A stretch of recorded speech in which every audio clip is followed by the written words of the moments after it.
Assalamualaikum warahmatullahi wabarakatuh. Kami dari kelompok 6 yang beranggotakan 1. Fani Mutia Ahsan, NIM 12620821310.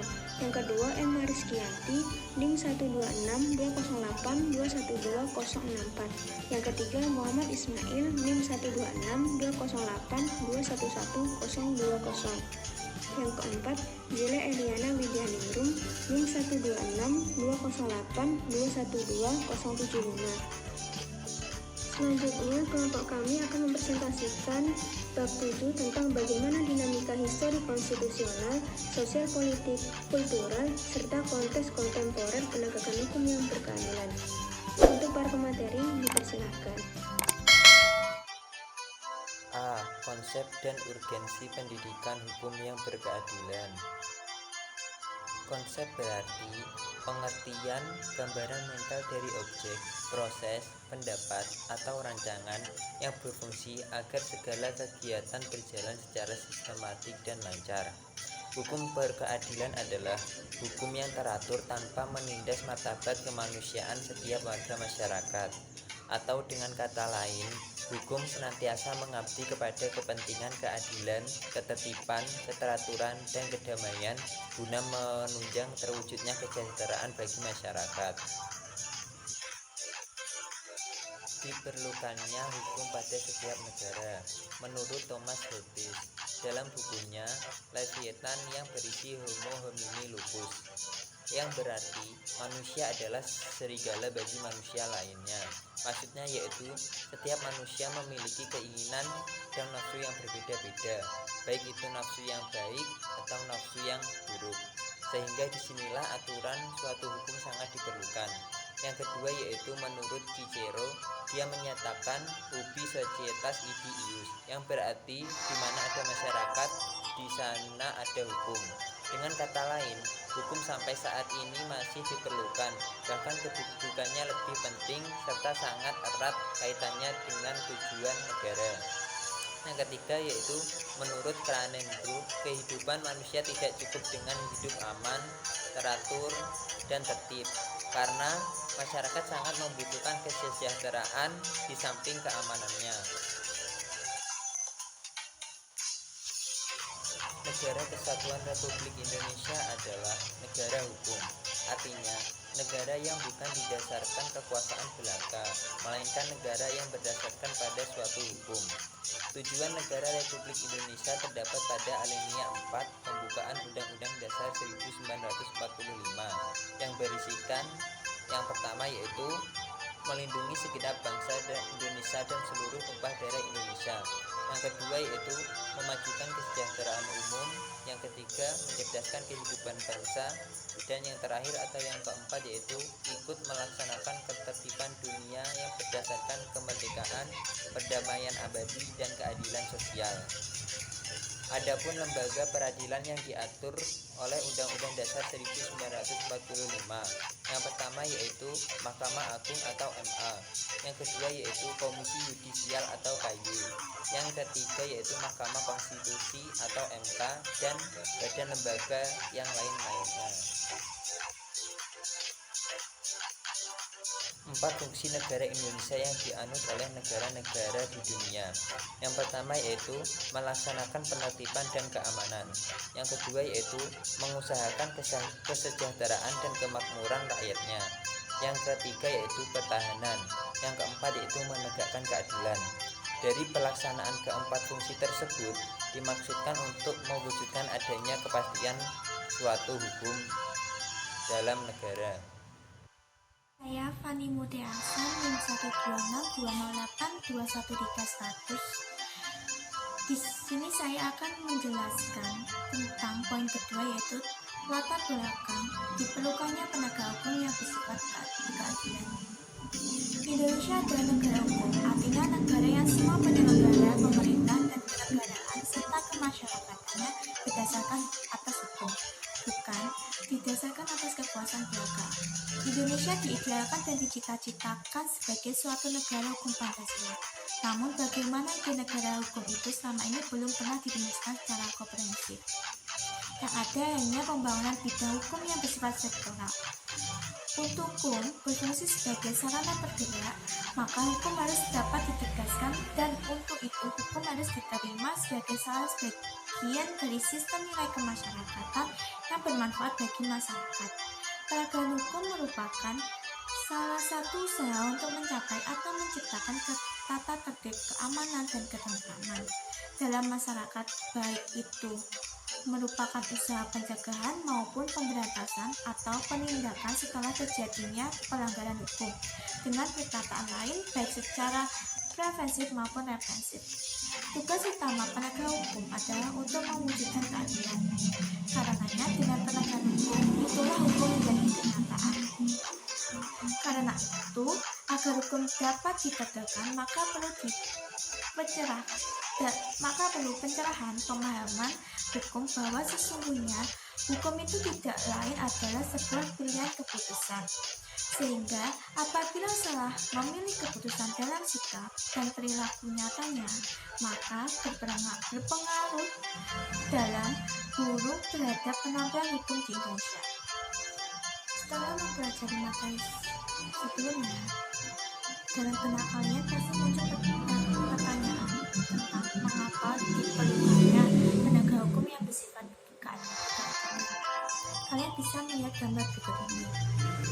Gambar tersebut merupakan masalah-masalah yang diakibatkan akan kurangnya atau minimnya penegak hukum yang kurang ketat, sehingga banyak para oknum-oknum dari pihak luar maupun dalam yang semena-mena melanggar aturan tersebut karena penegak hukum yang tidak kuat dan tidak adil dalam melaksanakan tugasnya. Dari masalah tersebut, itu merupakan cikal bakal terbentuknya penegak hukum yang bersikap adil, karena penegak hukum yang bersikap adil akan menjamin warga atau masyarakatnya hidup tenang dan damai, sehingga para oknum-oknum tersebut tidak leluasa dalam bertindak karena sudah adanya hukum dan penegak hukum yang mengaturnya. C. Menggali sumber historis, sosiologis, politis tentang penegakan hukum yang berkeadilan di Indonesia. 1. Upaya penegakan hukum dan keadilan sangat terkait erat dengan tujuan negara. Ada 4 tujuan negara Indonesia. Yang pertama yakni melindungi segenap bangsa Indonesia dan seluruh tumpah darah Indonesia. Yang kedua, memajukan kesejahteraan umum. Yang ketiga, mencerdaskan kehidupan bangsa. Yang keempat, ikut melaksanakan ketertiban dunia yang berdasarkan kemerdekaan, perdamaian abadi, dan keadilan sosial. Hubungan antara negara dengan hukum dan keadilan saling terkait. Jika suatu negara tidak ada hukum, maka masyarakat yang ada di negara itu tidak akan tertata. Sebaliknya, hukum tidak akan diterapkan jika tidak ada negara atau wilayah yang memiliki sebuah pemerintah. Dengan adanya hukum ini akan terjadi masyarakat yang diperlakukan secara adil. Jika hukum tidak ada di sebuah negara, masyarakat tidak akan hidup nyaman dan aman, karena tidak ada hukum yang memberikan sanksi terhadap seseorang yang melanggar pelanggaran.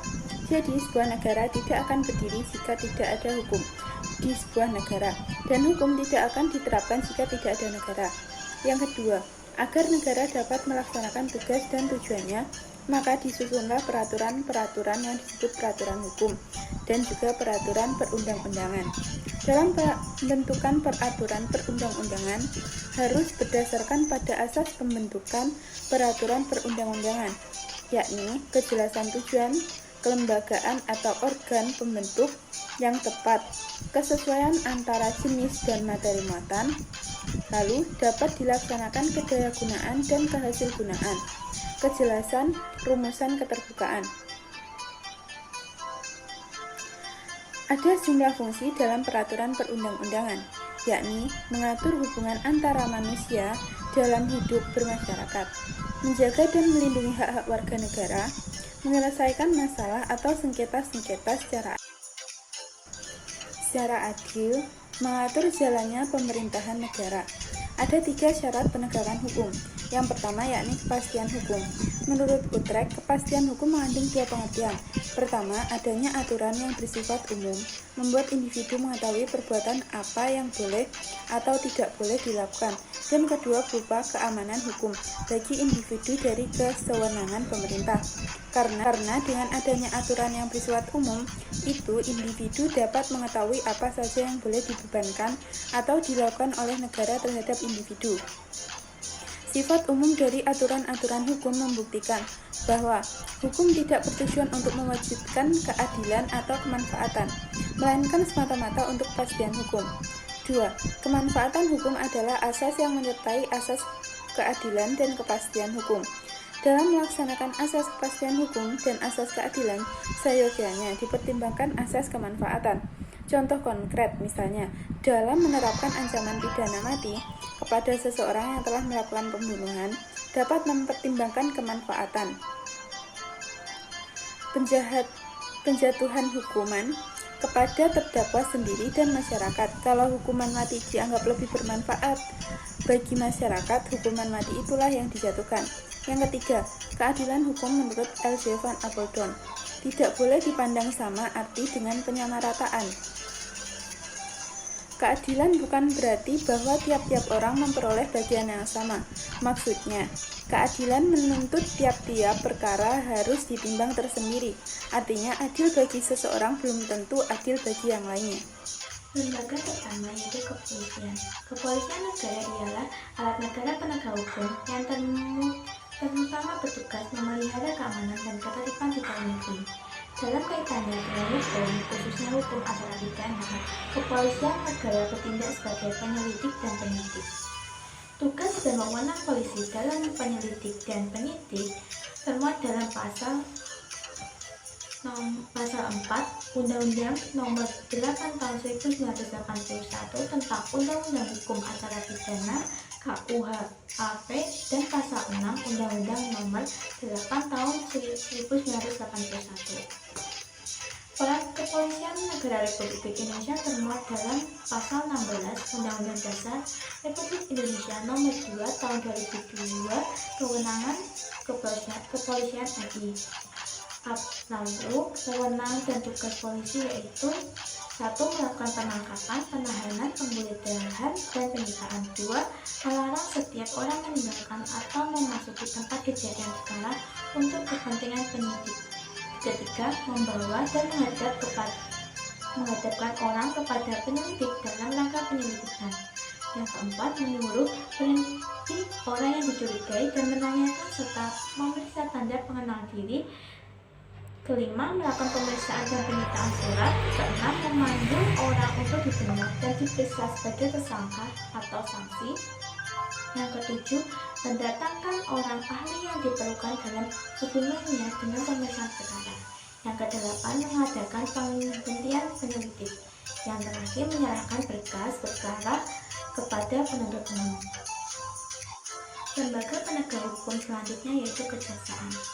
Dalam Undang-Undang Nomor 16 Tahun 2004 tentang Kejaksaan Republik Indonesia Pasal 1, Kejaksaan adalah lembaga pemerintah yang melaksanakan kekuasaan negara di bidang penuntutan. Tugas dan wewenang kejaksaan bukan hanya dalam bidang pidana, tetapi juga di bidang perdata dan tata usaha negara, di bidang ketertiban dan kepentingan umum, serta dapat memberikan pertimbangan dalam bidang hukum kepada instansi pemerintah lainnya. Wewenang jaksa antara lainnya yaitu menerima dan memeriksa berkas perkara penyidik. Yang kedua, membuat surat dakwaan. Yang ketiga, melimpahkan perkara ke pengadilan negeri sesuai dengan peraturan yang berlaku. Yang keempat, menuntut pelaku perbuatan melanggar hukum atau tersangka dengan hukuman tertentu. Yang terakhir, melaksanakan penetapan hakim dan lain-lain. Yang dimaksud penetapan hakim adalah hal-hal yang telah ditetapkan baik oleh hakim tunggal maupun tidak tunggal atau majelis hakim dan suatu putusan pengadilan. Dan berdasarkan pasal 4 Undang-Undang Nomor 16 Tahun 2004 tentang Kejaksaan Republik Indonesia, pelaksanaan kekuasaan negara di bidang penentu tersebut diselenggarakan oleh tiga penyelenggara. Yang pertama, Kejaksaan Agung yang berkedudukan di Ibu Kota Negara Republik Indonesia, dan daerah hukumnya meliputi wilayah kekuasaan Negara Republik Indonesia. Yang kedua, Kejaksaan Tinggi. Kejaksaan Tinggi ini berkedudukan di ibu kota, provinsi, dan daerah hukumnya meliputi wilayah provinsi. Yang terakhir, Kejaksaan Negeri. Berkedudukan di ibu kota kabupaten atau kota yang daerah hukumnya meliputi daerah kabupaten dan kota. Dalam pasal 30 Undang-Undang Nomor 16 Tahun 2004 tentang Kejaksaan Republik Indonesia dinyatakan bahwa di bidang pidana, kejaksaan mempunyai tugas dan wewenang antara lainnya yaitu melakukan penuntutan, yang kedua memperoleh penetapan hakim dan putusan pengadilan yang telah memperoleh kekuatan hukum tetap, yang ketiga melakukan pengawasan terhadap pelaksanaan putusan pidana bersyarat, putusan pidana pengawas, dan keputusan lepas bersyarat. Yang keempat, melakukan penyelidikan terhadap tindakan pidana tertentu berdasarkan undang-undang. Dan yang terakhir, melengkapi berkas perkara tertentu, dan untuk itu dapat melakukan pemeriksaan tambahan sebelum dilimpahkan ke pihak pengadilan yang dalam pelaksanaannya dikoordinasi oleh lembaga penyidik. Dan dalam bidang perdata dan tata usaha negara, kejaksaan dengan kuasa khusus dapat bertindak baik di dalam maupun di luar pengadilan untuk dan atas nama negara atau pemerintah. Sedangkan dalam bidang ketertiban dan ketentraman umum, kejaksaan turut menyelenggarakan kegiatan antara lainnya yaitu peningkatan kesadaran hukum masyarakat, pengamanan kebijakan penegakan hukum, pengawasan peredaran barang bukti, pengawasan kepercayaan yang dapat membahayakan masyarakat dan negara, dan pencegahan penyalahgunaan atau penodaan agama, serta penelitian dan pengembangan hukum serta statistik kriminal. Dan untuk lembaga penegak hukum yang terakhir yaitu kehakiman. Kehakiman merupakan suatu lembaga yang diberi kekuasaan untuk mengadili. Adapun hakim adalah penjabat peradilan negara yang diberi wewenang oleh undang-undang untuk mengadili. Menurut pasal 1 Undang-Undang Nomor 8 Tahun 1981 tentang Undang-Undang Hukum Acara Pidana KUHP, mengadili adalah serangkaian tindakan hakim untuk menerima, memeriksa, dan memutuskan perkara pidana berdasarkan asas bebas, jujur, dan tidak memihak di sidang pengadilan dalam hal dan menurut cara yang diatur dalam undang-undang tersebut. Dalam upaya penegakan hukum ini, keadilan serta kebenaran hakim diberi kekuasaan yang merdeka untuk menyelenggarakan peradilan. Artinya, hakim tidak boleh dipengaruhi oleh kekuasaan lain dalam memutuskan perkara. Apabila hakim mendapatkan pengaruh dari pihak lain maupun dari pihak luar maupun dalam memutuskan perkara, maka cenderung keputusan hakim itu tidak adil yang pada akhirnya akan meresahkan masyarakat dan wibawa hukum dan hakim akan pudar. Materi yang kita bahas selanjutnya yaitu tentang lembaga peradilan. Penyelesaian perbuatan yang melawan hukum dapat dilakukan dalam berbagai badan peradilan sesuai dengan masalah dan pelakunya.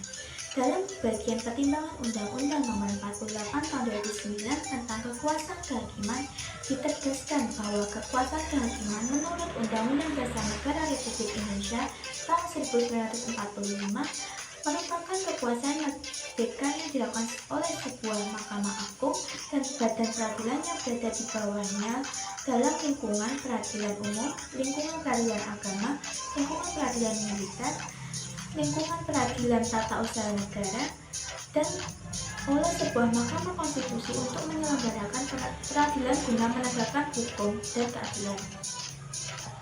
Dalam lembaga peradilan dibedakan menjadi dua, yaitu lembaga peradilan umum dan lembaga peradilan khusus.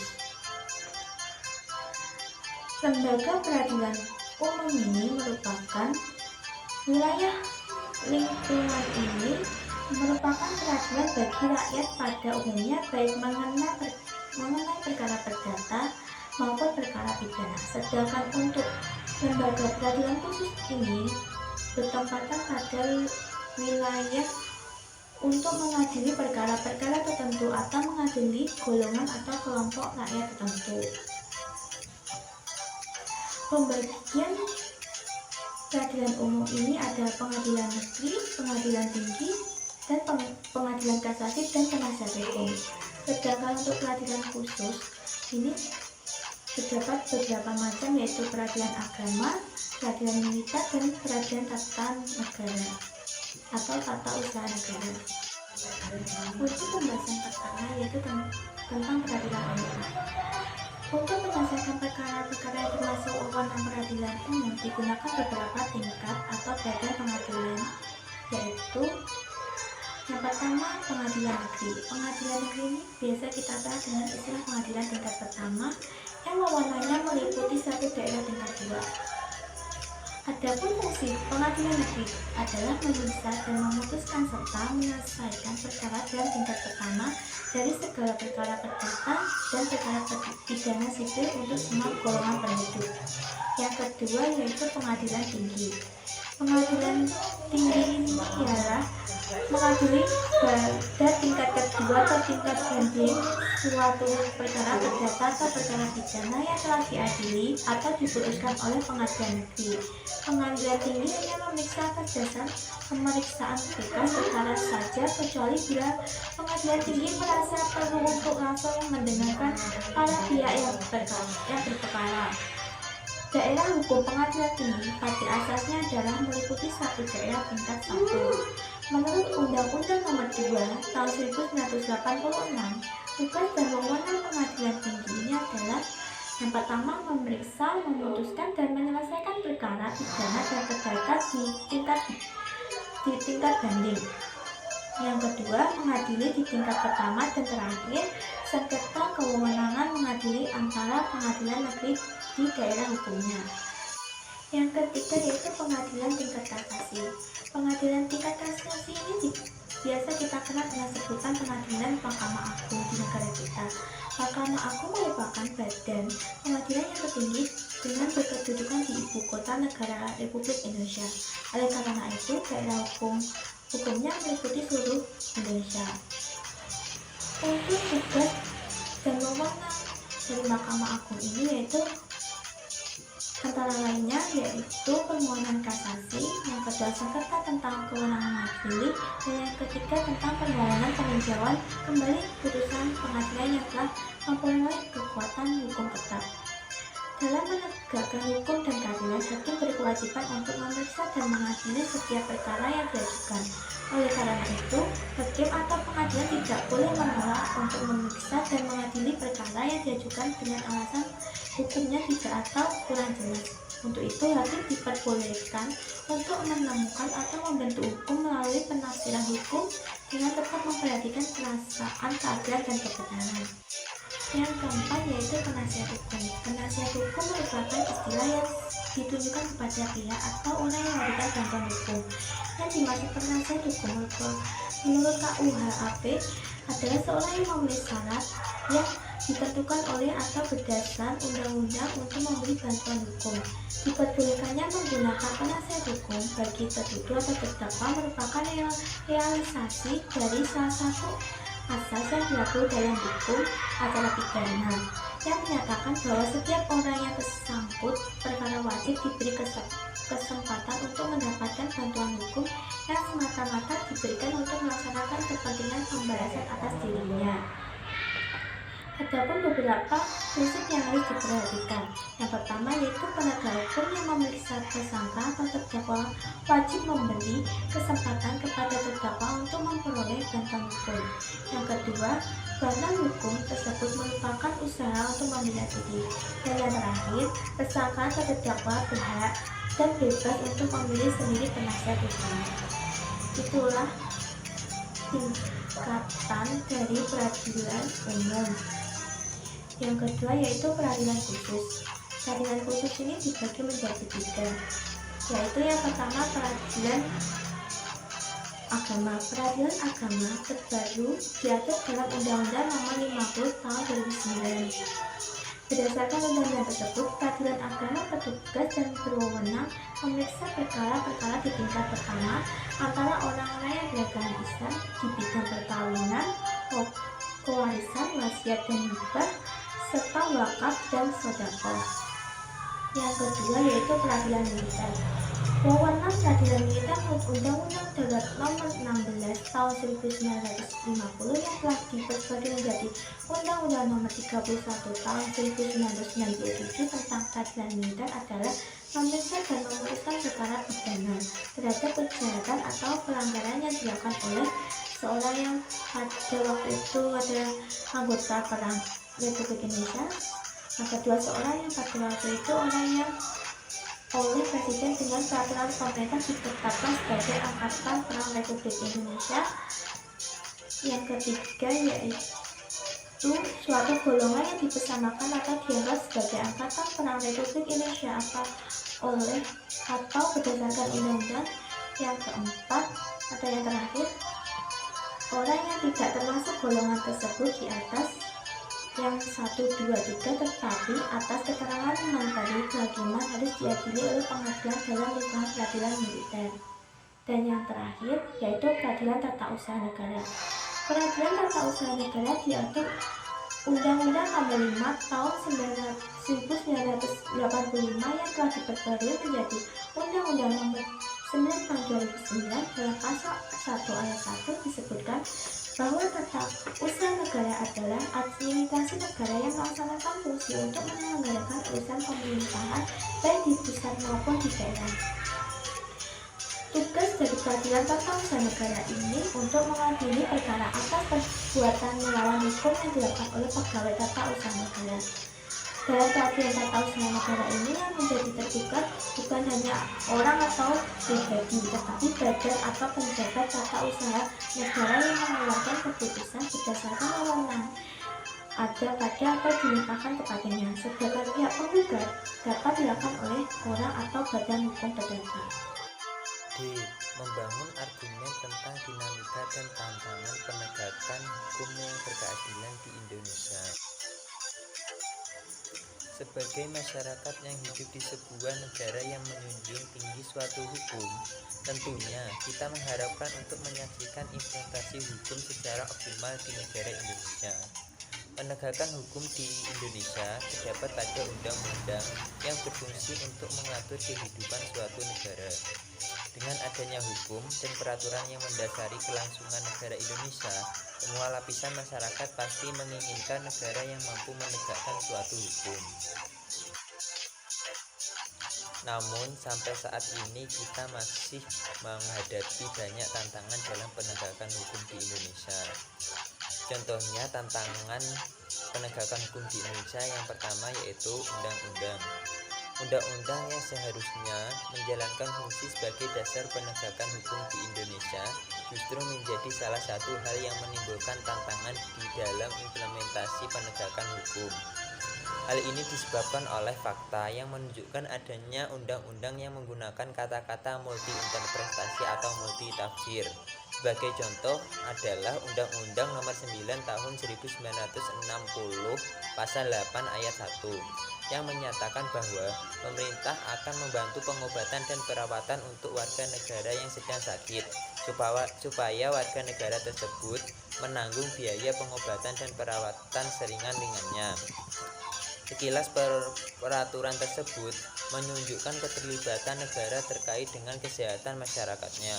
Namun tidak bisa dipungkiri bahwa tidak ada definisi yang jelas untuk biaya yang seringan-ringannya.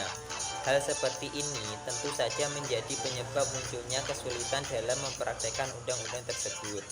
Tantangan dalam penegakan hukum ini di Indonesia harus dipandang serius oleh para perancang undang-undang sebagai bentuk dukungan terhadap penegakan hukum di Indonesia. Yang kedua yaitu aparat penegak hukum. Ada begitu banyak lembaga penegak hukum yang terlibat dan harus bersedia bekerja sama untuk menegakkan hukum. Para aparat tersebut diantaranya adalah hakim, polisi, jaksa, dan para sipil. Masing-masing tentu saja memiliki fungsi dan tugasnya masing-masing. Seperti yang sudah disebutkan di atas, harus bersedia untuk menjalin kerjasama dengan satu tujuan yang menegakkan hukum di Indonesia.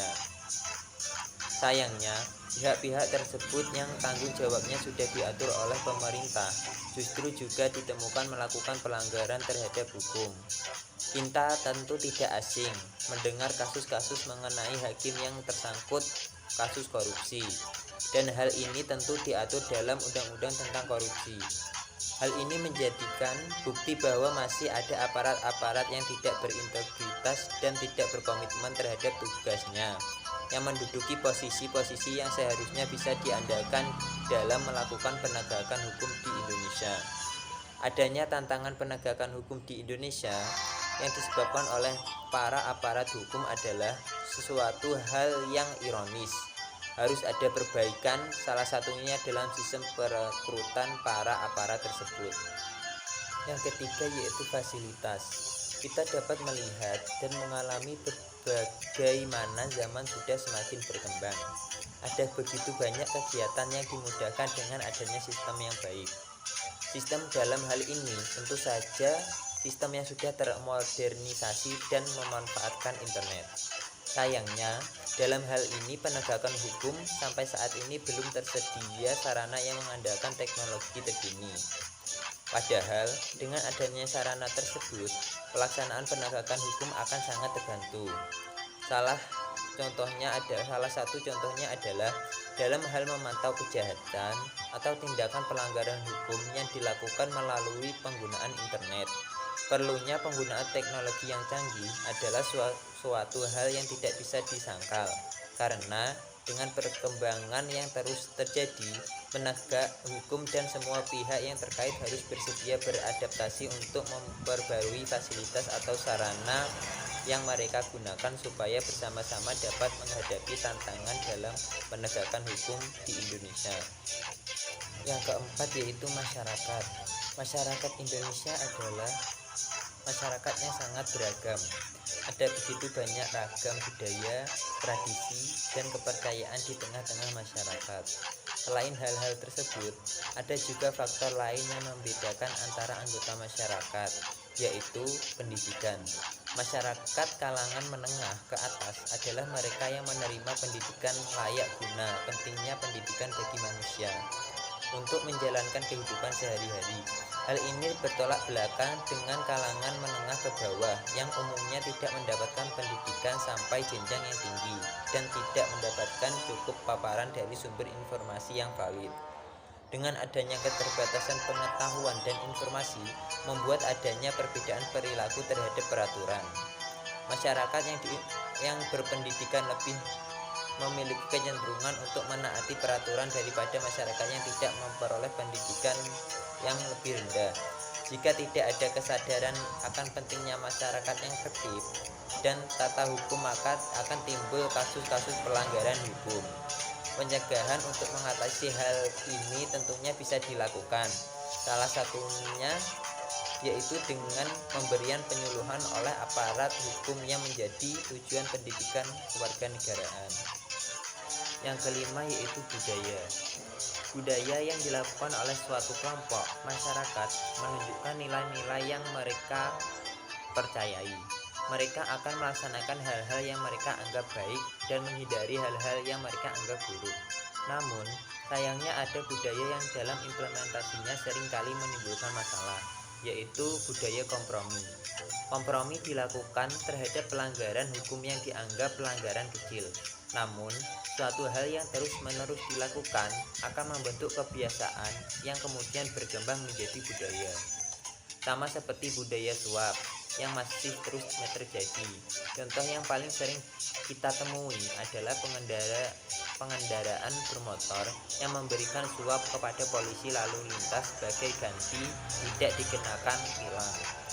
Ini adalah kasus yang sudah sangat sering terjadi dan merupakan salah satu tantangan dalam penegakan hukum di Indonesia yang harus ditangani dengan serius. Berkompromi terhadap pelanggaran hukum adalah suatu hal yang jelas tidak boleh dilakukan. Yang keenam yaitu stagnansi. Menurut World Youth Project atau WIP tahun 2019 menunjukkan nilai penegakan Indonesia tidak berubah sejak tahun 2004. Dari skala 0-1, Indonesia konsisten di angka 0,52. Tiga hal yang harus diperbaiki dan dikembangkan adalah hal keadilan sosial, ketertiban dan keamanan, serta keterbukaan pemerintah. Stagnansi ini adalah salah satu bukti kondisi penegakan hukum di Indonesia dan harus menjadi motivasi untuk perbaikan di bidang tersebut.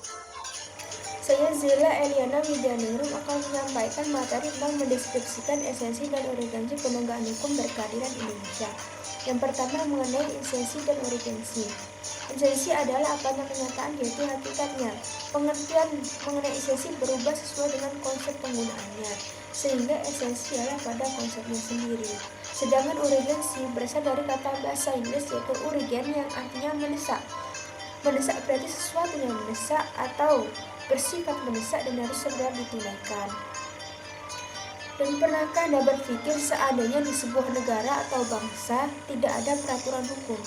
Atau mungkin peraturan hukum sudah ada tetapi tidak ada upaya penegakan hukum? Dan benarkah penegakan hukum itu penting dan diperlukan? Sebagaimana telah dikemukakan terdahulu, sejak lama Cicero menyatakan ubi socius ibi ius, di mana ada masyarakat, di situ ada hukum. Dan apabila kita kaji kitab suci yang diturunkan oleh Tuhan Yang Maha Esa, Anda pasti menemukan banyak peraturan-peraturan yang terdapat di setiap ayat kitab suci tersebut. Namun nampaknya ada peraturan hukum saja tidak cukup. Tahapan yang lebih penting adalah penegakan dan kepastian hukum. Penegakan hukum bertujuan untuk mewujudkan peraturan hukum demi terciptanya ketertiban dan keadilan masyarakat. Apa yang terdapat dalam peraturan hukum, pasal-pasal hukum material, seyogianya dapat terwujud dalam proses pelaksanakan atau penegakan hukum di masyarakat. Dengan kata lain, penegakan hukum pada dasarnya bertujuan untuk meningkatkan ketertiban dan kepastian hukum dalam masyarakat, sehingga masyarakat merasa memperoleh perlindungan akan hak dan kewajibannya. Bisa dilihat di sini ada dua kasus, yaitu kasus pertama adalah kasus sendal jepit ketidakadilan bagi masyarakat kecil, dengan terdakwa siswa SMK yang diancam 5 tahun penjara akibat mencuri sendal jepit milik anggota BRIMOB pada bulan Mei tahun 2011. Dan kasus kedua yaitu hukuman koruptor terlalu ringan, sebagaimana vonis kasus korupsi selama ini belum memenuhi keadilan bagi masyarakat karena terlalu ringan. Dalam catatan Indonesia Corruption Watch, tidak pidana di Jakarta saja dari 240 terdakwa diadili sejak 2005 sampai 2009 divonis dijatuhkan, yaitu rata-rata 3 tahun 6 bulan. Dan bagaimana pendapat Anda? Apakah sudah adil? Bagaimana dengan Undang-Undang RI Nomor 23 Tahun 2002 tentang Perlindungan Anak? Sehingga dari fakta dua kasus tersebut sangat jelas bahwa hukum dan penegakan hukum sangat penting. Ketiadaan penegakan hukum, terlebih tidak ada aturan hukum, akan mengakibatkan kehidupan masyarakat kacau.